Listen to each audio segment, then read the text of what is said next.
new. Chef, it is all yours. Thank you. Welcome, everybody. Lots of new faces and lots of reoccurring people. Hi, Marilyn. So today we are going to be using some rescued food. So we are going to be using carrots. So on the last Wednesday of the month, we do a segment with rescued food, with Food for Life, and so carrots is our item this time around. So we are going to make a carrot cupcake. These are super easy. You can pull these together in about 20-25 minutes. All right, so let's get started. I'm going to use a stand mixer. If you don't have a stand mixer, that's okay. You can always just use an electric beater, or you can do it all by hand even, okay? So we're going to start with our flour. And I'm just using all-purpose flour. So we are going to need 1 1/4 cups. So what I'm doing here is I'm just going to aerate my flour a little bit. Because if I go in here and I just do a big scoop, then it's not going to give me the right measurement because it's quite compressed in here. So I'm just going to spoon in my flour and just level it off. So 1 1/4 cups. All right. Move that over there. Okay, then we are going to be adding our cinnamon, nutmeg, baking soda, baking powder, and salt. So we're just basically putting in all of our dry ingredients, and we're going to mix those together with our paddle.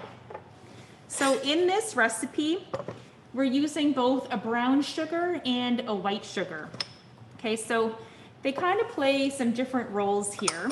So brown sugar, the reason that it's brown is because it has molasses present in the sugar.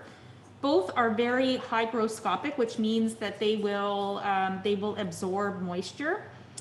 The reason we're actually using both sugars is that it keeps it nice and moist. So when you have brown sugar in a recipe, keeps it very tender, keeps it very moist.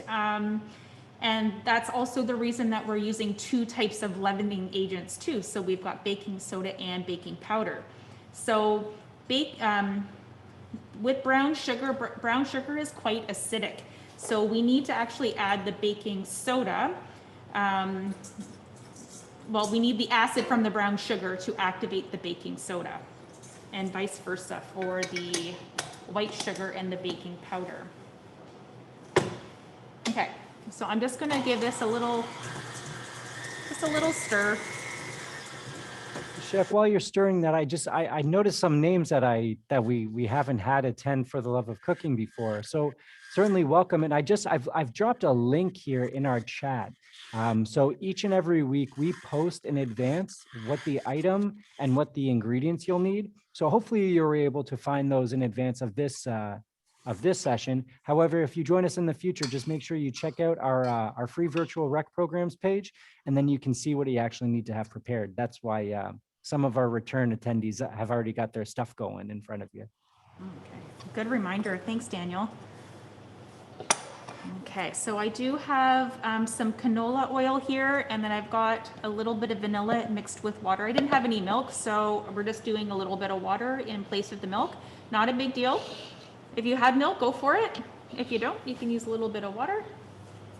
Okay, so before I start adding my wet ingredients here, I'm going to start to address my carrots because I don't want to have my mix sitting too long before I start to take care of my grating, just because it's going to be the leavening agents are going to be activated once a liquid is introduced.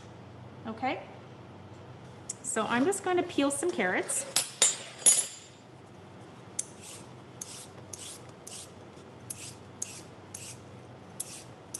Some people like to add raisins or walnuts. You can certainly do that if you like. I personally don't care for raisins, so in my carrot cake or my carrot muffins, there's never any raisins. So Chef, while you're trimming those carrots, so we mentioned that our partners Food for Life assist us with allocating rescued food, so food diverted from food waste.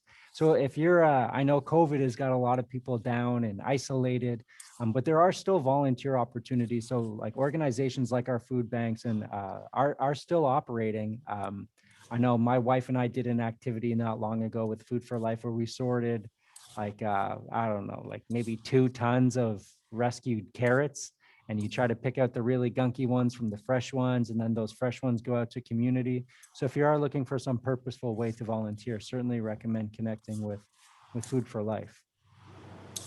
Well, that's great, Dan. You just go on the website and put in your information.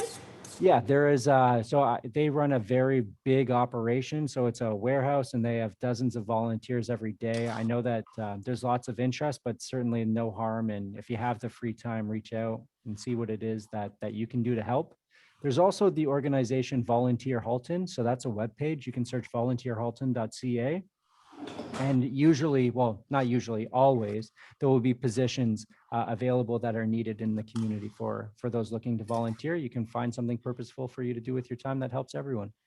Good tip.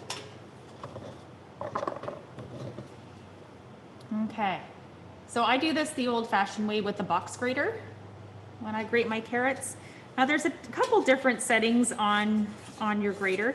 I tend to go with the small hole.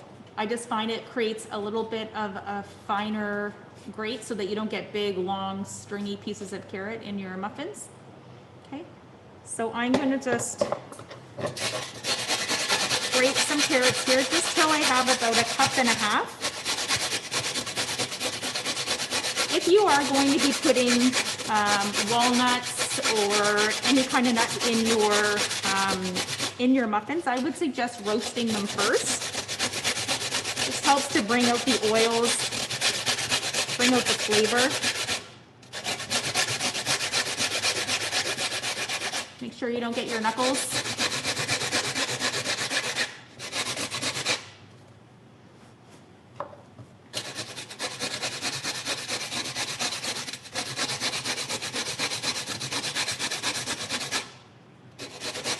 A little bit of a workout.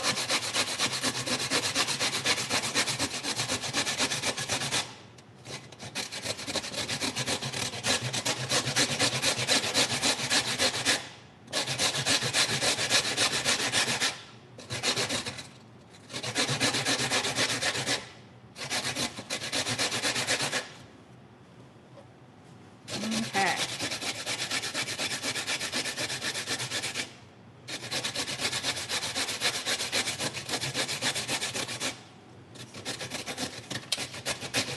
Part always takes the longest. So even if you wanted to do your grating of your carrot ahead of time, you can always grate your carrots and then you can put them in a bowl, but make sure you cover it right onto the top of your carrot so they can't brown. And then they're good until the next day. So Chef, can you freeze carrots? I'm sure you could. I've never done that, so I can't say for sure. No, I was just, in terms of the language of rescuing food, I wonder if we could stretch our carrots. I don't know. I know we freeze our bananas and turn them into banana bread. Yes. So I wonder if carrots we could do the same. You know what? You could probably blanch your carrots. Like if you cut them and you could blanch them and then cool them, and then put them in the freezer. I think that would be okay. I find that they're just available, so readily available that I don't tend to freeze them. Take your time. Don't feel like you have to rush because we're on TV. I'd rather have safe hands. Yes. Okay. So I'm going to keep going here.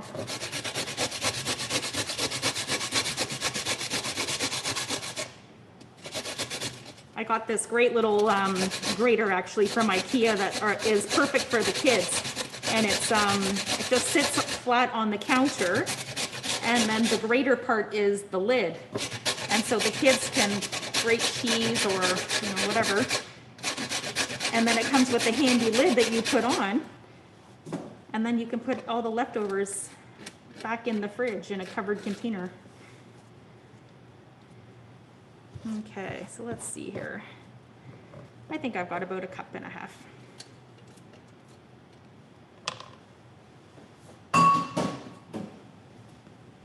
Okay. Everybody okay? It looks like they're ahead of you for once, Chef. Awesome, I love that. Go team.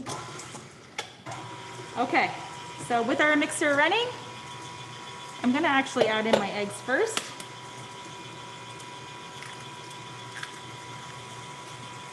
So room temperature eggs. Okay, I'm gonna add the oil. And then I'm gonna add the vanilla and water or milk if you have it. So I always get the question, you know, why don't you use butter? You can use half and half if you want, but I find that when you use an oil in carrot cakes especially, it really keeps it moist. When you introduce just butter, the crumb texture tends to be like very dry. Okay, so here we go.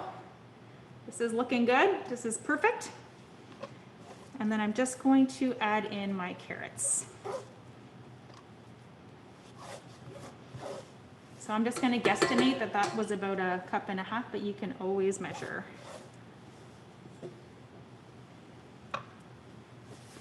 So when you are measuring your carrots, you don't need to squeeze out the water or anything like that. They just go straight in. Okay. And then here, we're just going to mix until it's combined. So you don't want to overmix. And that's it. That couldn't be easier. So I'm just going to scrape off my paddle. And then we can get these ready for the oven. These ones bake in a 350-degree oven for about 18 minutes or so.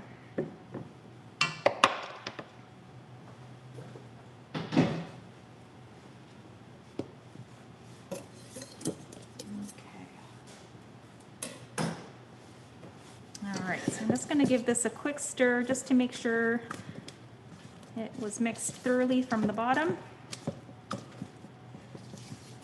What should they be looking for in terms of like their mixture to ensure that just that there's no flour left in the mixture. So Right. you don't see any flour bits.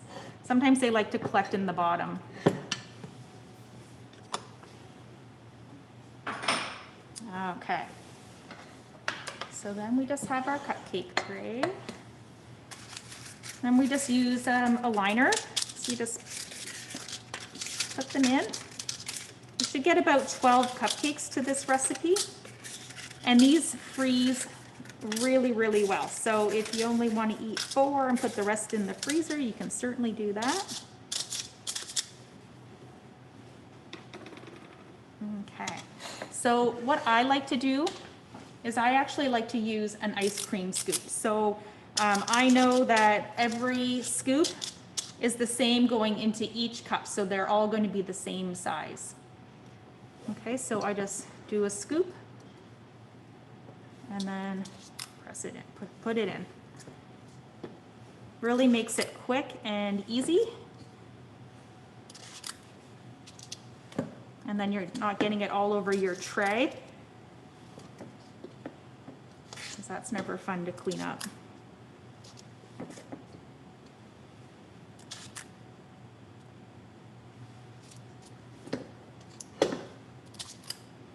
So these ones will fill them up to about, I'd say 3/4 full.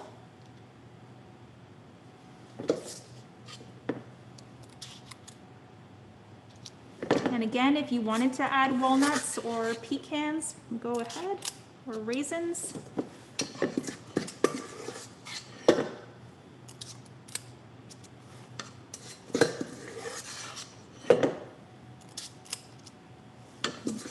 I have a little bit left here in my bowl, so I'll just kind of just divide That's pretty good portioning though.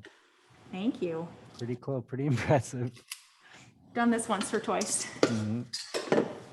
We'll put it here. Okay.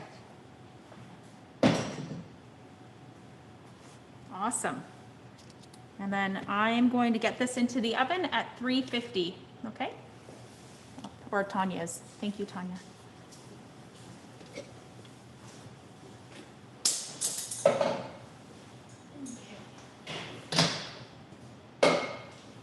Just gonna give this a wipe and then we can get started on our frosting.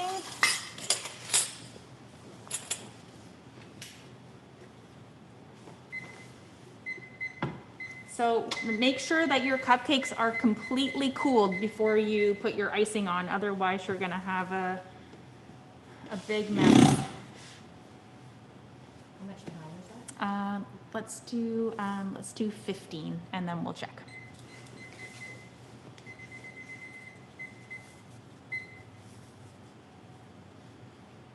So I was thinking, since we're gonna have time in between our cupcakes being in the oven and letting them cool down and making our icings, we've actually got quite a bit of time.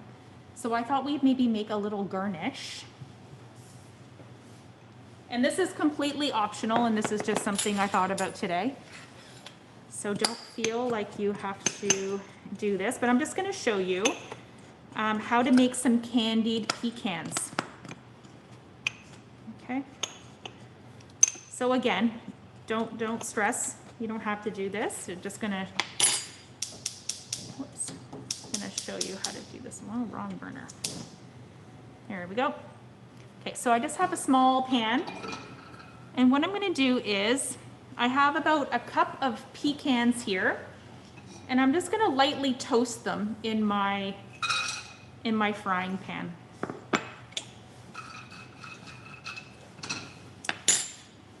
I know you're supposed to roast your nuts in the oven, but I find it just as quick just to do it on the stove top. And again, this isn't optional, so don't feel like you have to do this.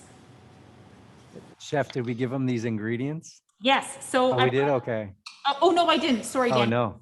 This was just my thought today. I was gonna say, I saw some of the facial reactions and I could tell it was a surprise. I feel like people are It's ripping. like a bonus. Okay. Like the bonus round. So this one is, what I'm using is about 1 cup of pecans.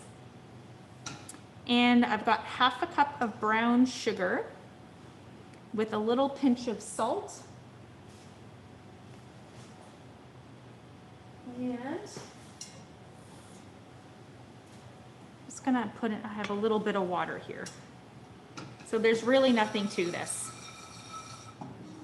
So I'm just gonna kind of toast my pecans a little bit on a medium-high heat in my frying pan. These are really good on salad too.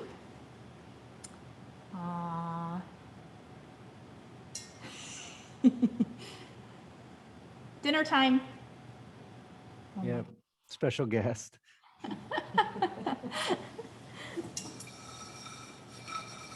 Can I use walnuts? Yep, absolutely, Marilyn. Okay. And if you don't have pecans, or if you even just have like a trail mix that is just nuts, feel free to use that too.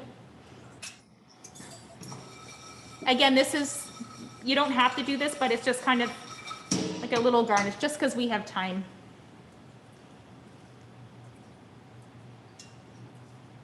But yeah, I do love having these in advance, and you can actually keep them in an airtight container for up to 4 weeks. So nice on salads,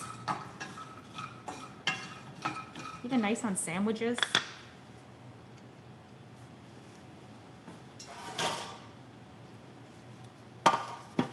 And I'm just gonna also just get a tray ready with just a piece of parchment paper, because we're gonna put our finished product to cool down on some parchment paper. Jeff, did you just say candied pecans are nice on sandwiches? Yes. I sure. Almost. Okay. We'll let that go. We're just gonna leave that out there. How much brown sugar did you put in? Half a cup. Okay. And how many pecans? That's a lot of pecans you've got there. It's about just about a cup. Okay. I like to make these salad sandwiches, Daniel, and I put like raw beets and carrots and kale Did you and say some hummus. did you say egg salad sandwich? No, it's just like a fresh vegetable sandwich. Oh, with candied pecans. Yeah, it's really good with the beets. Mm-hmm. A salad sandwich. It's a salad sandwich. Oh, okay. Mm-hmm. Very popular in Australia. I think I was raised very far from Australia. That would never be an option in my home. Yeah, they put beets on everything. Like even on Beets? their burgers, there's like eggs and beets on their burgers. Beets I can handle. I'm Eastern European. Beets go in everything. Beets are like potatoes. Lots of avocados too. So I can smell my my pecans are starting to toast. Oh, sorry. So we don't want them to burn. We just want them to be lightly toasted. You'll be able to smell when they're ready.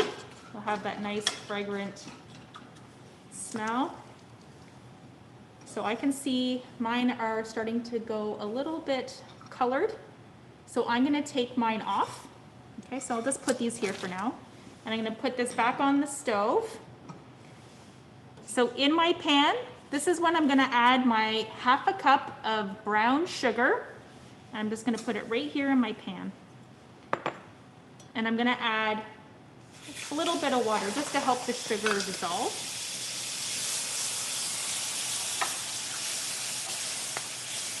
That's got to smell good.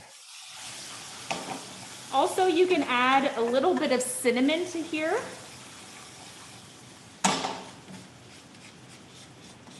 Like maybe a quarter of a teaspoon. And a pinch of salt. Okay, so what we're doing here is we're just using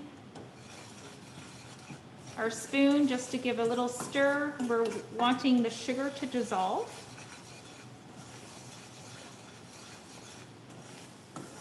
And then we're going to put in our pecan. So I've just turned down my heat. So I've got it on maybe low, medium low. So you can see that it's starting to bubble up a little bit. And the sugar crystals are starting to dissolve. So if you just be very, very careful, because if this gets on your skin, it's gonna burn. So just be careful. With any kind of caramelized sugar, it's the gift that keeps giving.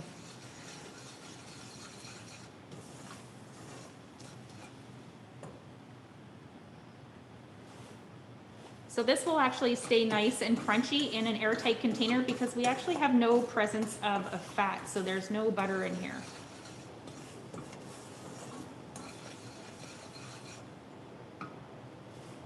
Okay, so I can see that my sugar has dissolved, so it's nice and, here, I'll just bring it up here so you can see.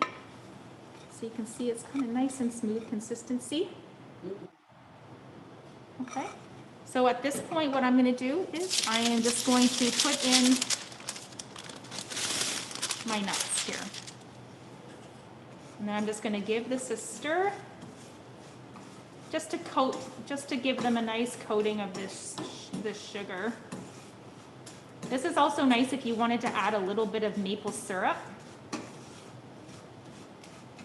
So just giving this a nice coating. That's going to candy our pecans or walnuts or whatever you're using. And then this just cooks out for about three minutes or so. Chef, with the sugar, like, do you have to, like, this may be a silly question, but like, do you have to rinse your pan right away or keep it warm, or even like your spoon? I'd be so worried about kind of like ruining my instruments. Yeah, sugar, it tends to be pretty sticky. So sometimes what I'll do if I am making a boiled sugar or a cooked sugar, then I just put water in it right away and give it a rinse. Okay. That's a good question. All right. So I'm going to give this about another minute, but it looks pretty good. I'll bring it up so you guys could see. can see that they're caramelizing a little bit. And I've just got my heat again, just like on a medium low.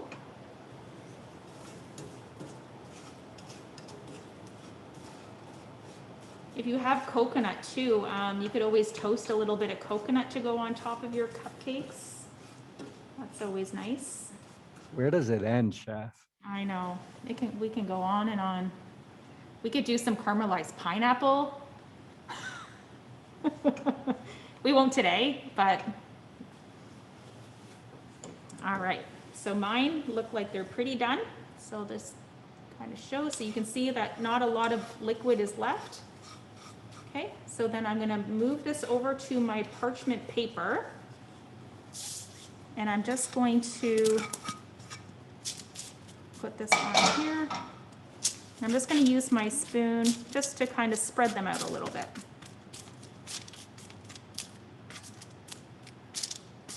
Okay, there we go.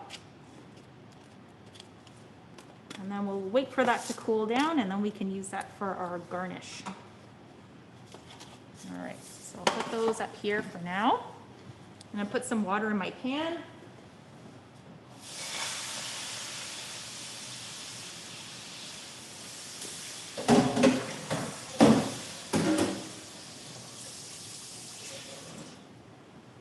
Please do be careful though, if you are putting water in your pan and you've got a very shallow pan, that it can splatter up, okay?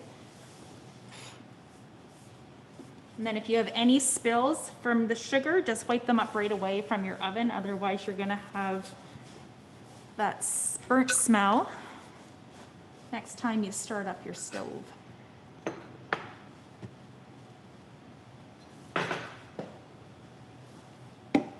Okay.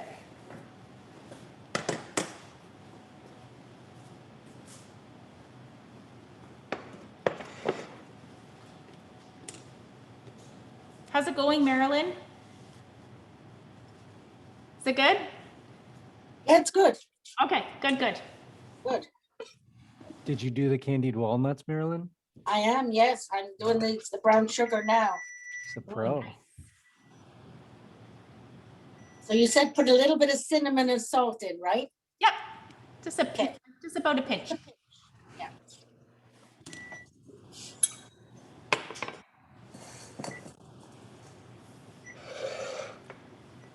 These look nice. Mine are already starting to cool. I've got a nice marble table here, so things cool down pretty quickly.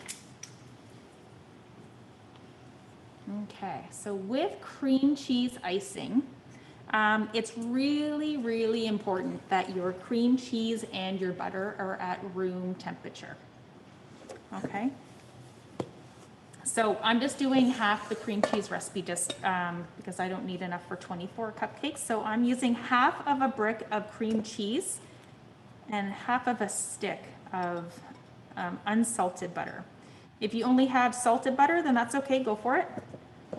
Now, when you are using cream cheese for your frosting, buy the ones that are in the brick form, not the ones that are in the tub. The reason why is that the bricks are better for baking, whereas the ones in the tub sometimes have air circulated through them.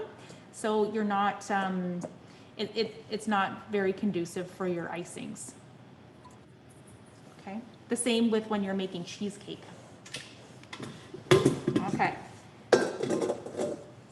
so I'm gonna put this on my stand mixer. I'm gonna use the paddle attachment. And I'm gonna cream my butter and my cream cheese together, just so that there's no lumps and it's nice and smooth. Okay, so for this recipe, I don't normally sift, but I do when I make cream cheese icing.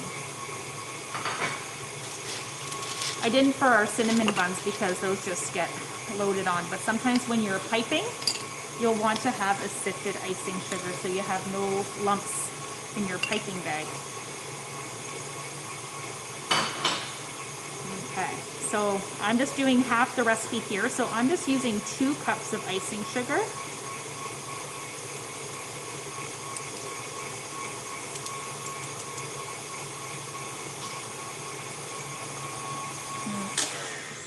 gonna stop here and I'm just going to scrape down my bowl.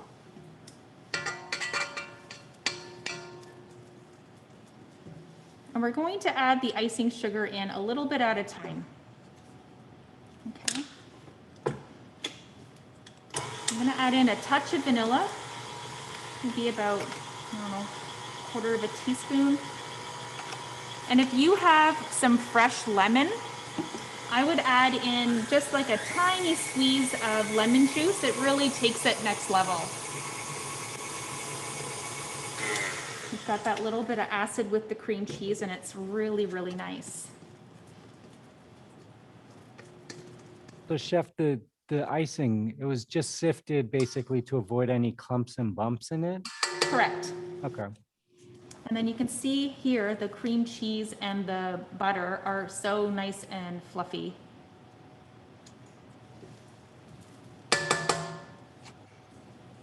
Okay.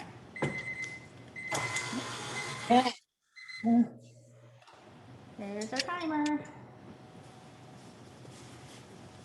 So for those cooking at home, I think that was 15 minutes in the oven, right? That was At 15 minutes. 350? I always like to give it a little bit less time because it's easier to put them back in than to take away cooking time. So does everybody know how to check whether a cake or a cupcake is done? What you can use is a toothpick, and then you can, oh, thank you, Tanya. And then you can see by putting it in, so I can already see that it's a little bit under, but you poke it in to see if there's any crumbs on it. And then if there are crumbs, then you put them back in. So we're probably gonna put those back in for another 3 minutes. Okay. So I'm going to slowly start putting in my icing sugar. I'm just gonna use my measuring cup here. So just a little bit at a time.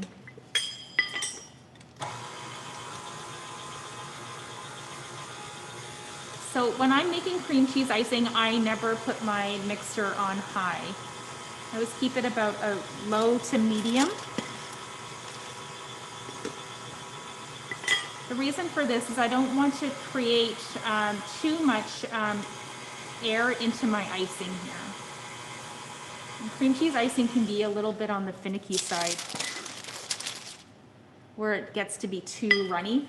I think that's probably one of the biggest questions I get asked is, what happens if my icing is too loose or too runny? There's not much you can do. You can add a little bit more icing sugar, but that makes it quite sweet. So I would add just a little bit of icing sugar, and then you can actually add a little bit of cornstarch,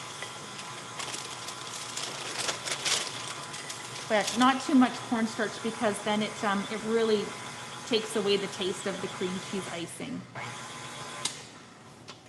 So I'm just going to scrape down my bowl. So what consistency are we looking for then while we're sort of tapering in the icing sugar? You just want to have a consistency where it will be okay to hold its shape. So kind of like I don't know how, like an icing? Sorry? Like an icing? Yeah, kind of like a frosting per se. I'm gonna add in some more icing. I'm gonna go for it.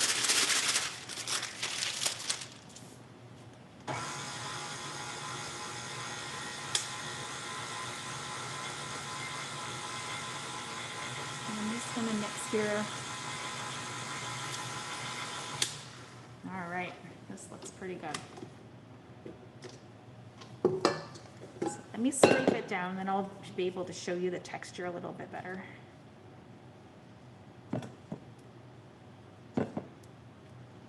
I think sometimes people they get a little bit scared and then all the icing sugar goes in and then they think, oh my gosh, it needs to be thinned out, and then the mixer goes on high speed, or maybe there's an addition to cream.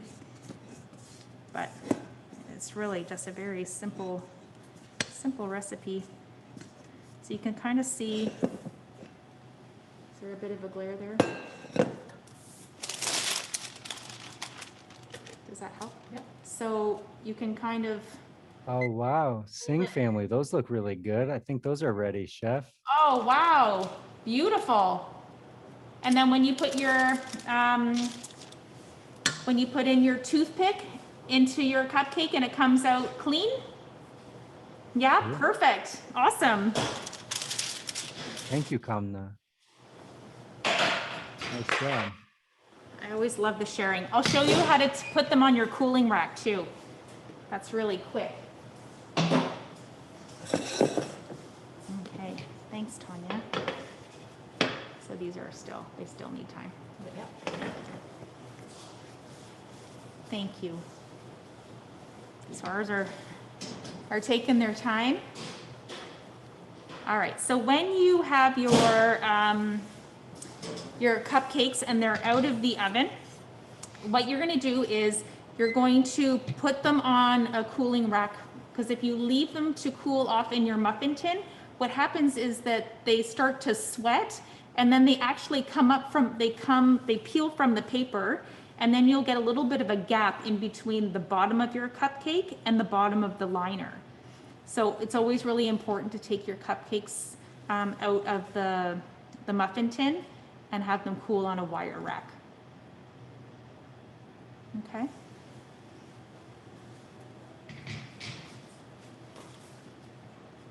Okay, so like magic, I have some here that are already cooled off. Okay, and I have a piping bag. So again, if you don't have a piping bag, then that's okay. You can use a Ziploc bag, or you can use a knife just to spread on your icing. So these have been cooled for a couple of hours, I'd say. So I'll just show you how we're gonna do this. So I'm gonna be using a star tip. And again, if you don't have any tips, then you don't have to use a piping bag with the tip. All right. So when you are loading a piping bag, what I like to do is I like to fold down the edges. So I'm kind of making like a cuff. And then that way I have control underneath here where I can manipulate the bag.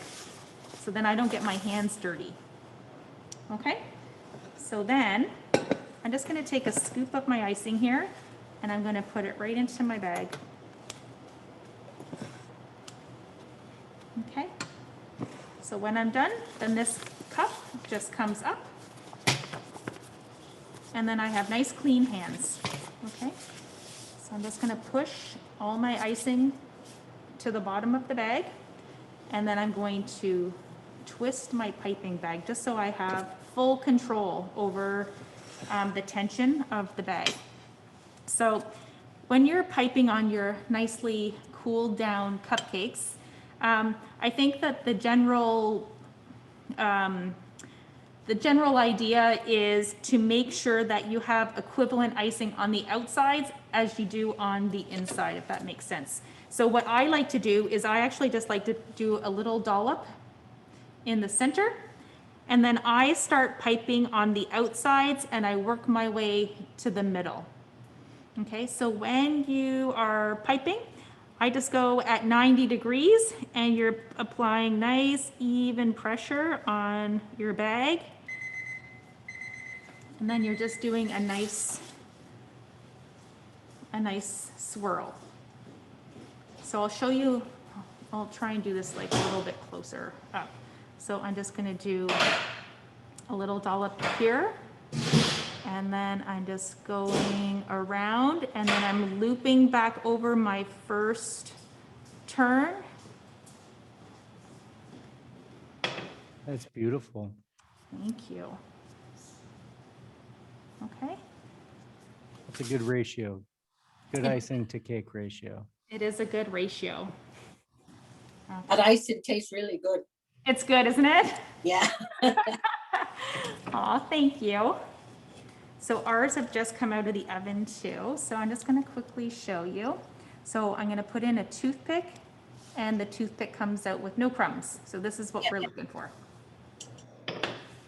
Oh, chef, we should let people know what we're making next week before we let everyone go and cool their cupcakes. You can break the news. Can I break the news? So next week, I think we're gonna move on to something savory because we've done sweet the last couple weeks, but I thought maybe we would make falafels. Yay. Which one? Sorry? We're gonna make falafels. Oh, Have you ever had those, Marilyn? I have never had them, no. They're delicious. It's like a little fried chickpea fritter.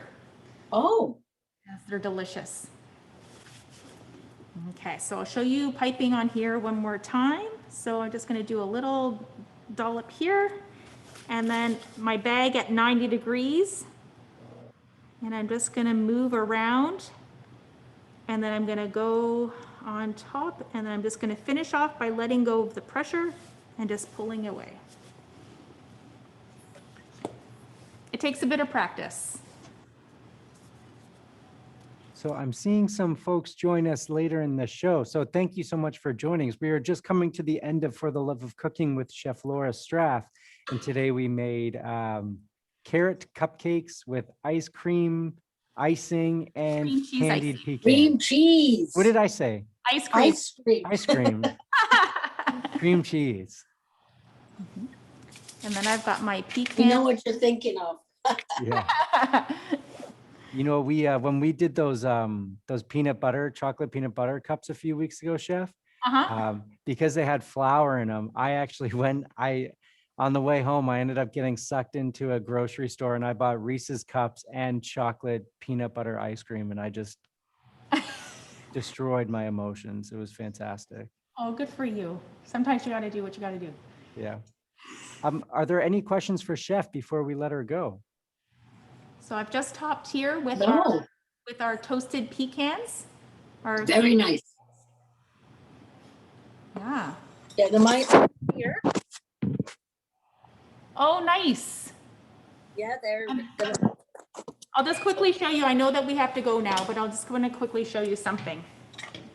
How about a ratatouille to make? Sorry? Oh, How about ratatouille to make one day? We could totally do that. That would be lovely. very cool.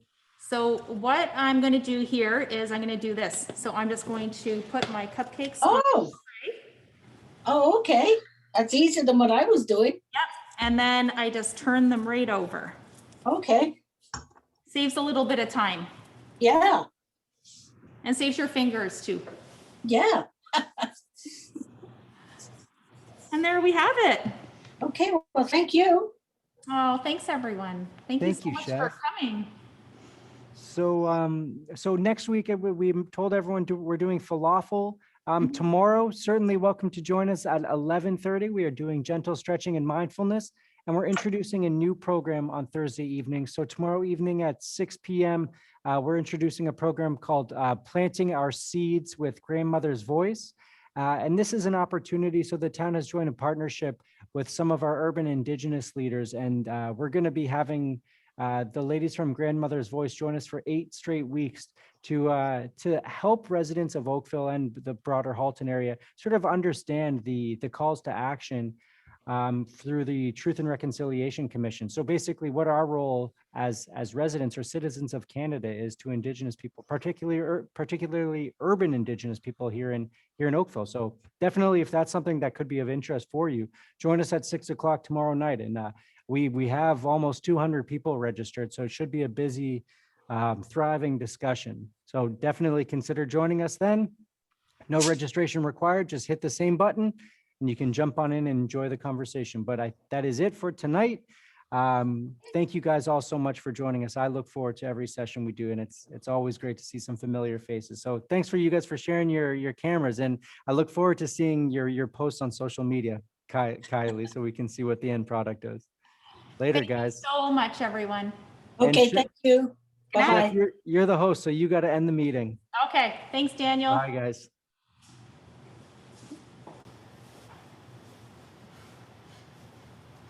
Bye, Ruby. Oh my gosh, she's so cute. Growing. She is getting big. Aw. Ruby, can you say hello? She's saying Hi, Ruby. hi. Hi. Now we're shy. You should try. You say bye. I saw you yelling, Ruby. Yelling and eating. Yum, yum, yum. Oh, my She's goodness. like, yeah, I was. You know what's crazy? Lori, you've seen her pretty much grow from like last October to now. She's gone from like a little peanut to like a full. You say her hair has gotten Her hair is longer. so Oh, I'm recording. I'm going to stop recording, Ruby.